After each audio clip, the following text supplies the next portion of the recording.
নজর রাখবো পুরুলিয়ার দিকে রঘুনাথপুরে পুকুর ভরাটের অভিযোগ স্থানীয় বাসিন্দাদের। কাদের বিরুদ্ধে অভিযোগ? তৃণমূল পরিচালিত রঘুনাথপুর পুরসভার বিরুদ্ধে অভিযোগ তুলছেন স্থানীয় বাসিন্দারা। জমি মাফিয়াদের সঙ্গে জড়িত থাকার অভিযোগ, আবর্জনা ফেলে পুকুর ভরাটের অভিযোগ এবং এর জন্য কার্যত দুর্গন্ধে টেকা দায় হচ্ছে স্কুলের পড়ুয়াদের। পাশে স্কুল রয়েছে এবং সেই স্কুলের পড়ুয়ারা দুর্গন্ধে টেকা দায় হচ্ছে তাদের। পুরুলিয়ার রঘুনাথপুরের এই ছবি আপনারা দেখতে পাচ্ছেন।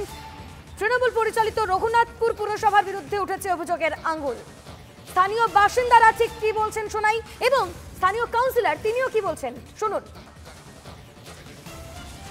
আমাদের রঘুনাথপুর পৌরসভাকে বারবার অভিযোগ করা সত্ত্বেও উনারা এই যে স্কুল সংলগ্ন এলাকা, যে স্কুল ব্রিটিশ আমলের স্কুল, সেই স্কুলে আইকে ঐতিহ্যকে শেষ করার জন্য এরা পুকুর ভরাট করছে। দেখুন, ম্যাক্সিমাম পৌরসভা এলাকার যত খারাপ নোংরা এইখানে এসে ফেলে দিচ্ছে রঘুনাথপুর পৌরসভা এবং কিছু জমি মাফিয়ার ওদের সাথে মিলিতভাবে এটা যৌথ উদ্যোগে এরা করছে। এরা পরবর্তীকালে এই জায়গাটা ভরাট করে এই জমিটা প্লট ভিত্তিক বিক্রি করার চিন্তা ভাবনা করেছে। আপনারা এখানে সরকারের সব থেকে প্রথম প্রাথমিকতা হওয়া উচিত এই বিষয় নিয়ে।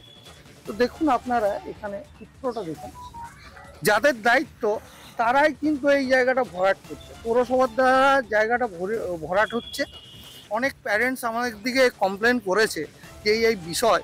তো আপনারা কি করছেন? আপনারা তো একটা দায়িত্ব আছেন পৌরসভার। তো আমরা অলরেডি আমাদের পৌর প্রধানকে বিষয়গুলো জানানো হয়েছে। জানানোর পরও উনি কিন্তু কোনো স্টেপ নেননি। ব্যাপার হচ্ছে ম্যাচ ফিক্সিং হয়েছে, এটা ভরাট হবে, তারপরে এটাকে বিক্রি করবে। এইভাবে ওদের আসল কথা, এই গভর্নমেন্টে পয়সা ছাড়া কিছু জানে না দাদা।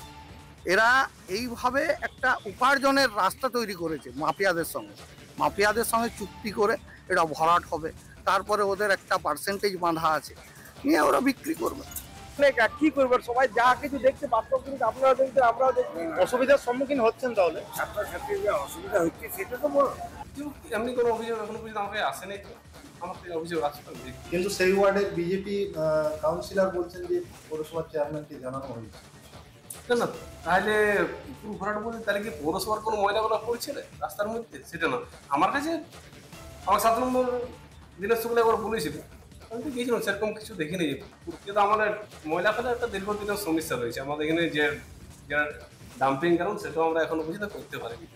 ঠিক আছে, ওইটা একটা রাস্তার মধ্যে সমস্যা আছে, ওটা দেখবো, আমি যাই বলি।